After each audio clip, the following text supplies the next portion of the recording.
కావలి municipal పరిధిలోని 3వ వార్డులో పలువురు టీడీపీ నుంచి వైసీపీ తీర్థం పుచ్చుకోవడం జరిగింది. ఎప్పటి నుంచో టీడీపీలో ఉన్న కాళేశ్వరతో పాటు ఆయన అనుచరులు భారీగా వైసీపీలో చేరడం జరిగింది. వీరితో పాటు గయాజ్ కుటుంబ సభ్యులు కూడా భారీగానే వైసీపీ తీర్థం పుచ్చుకున్నారు. వీరికి ఎమ్మెల్యే రామిరెడ్డి ప్రతాప్ కుమార్ రెడ్డి పార్టీ కండువాలు కప్పి పార్టీలోకి ఆహ్వానించారు. 3వ వార్డు వైసీపీ ఇన్ఛార్జి మండల కృష్ణారావు ఆధ్వర్యంలో ఈ చేరికల కార్యక్రమం జరిగింది. భారీ ఎత్తున ముస్లిం కుటుంబాలు వైసీపీ తీర్థం పుచ్చుకోవడం పట్ల ఎమ్మెల్యే రామిరెడ్డి ప్రతాప్ కుమార్ రెడ్డితో పాటు వైసీపీ నేతలు ఆనందం వ్యక్తం చేశారు.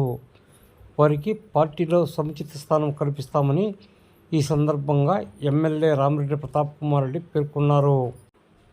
ఈ కార్యక్రమంలో స్థానిక వార్డు నేతలు నాయబ్ రసూల్తో పాటు ఈతముక్కల చంద్రశేఖర్ రెడ్డి, శంకర్ రెడ్డి, మహేష్, చైతన్య, శివరామరెడ్డి, పద్మనాభరెడ్డి తదితరులు పాల్గొన్నారు.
చేతులు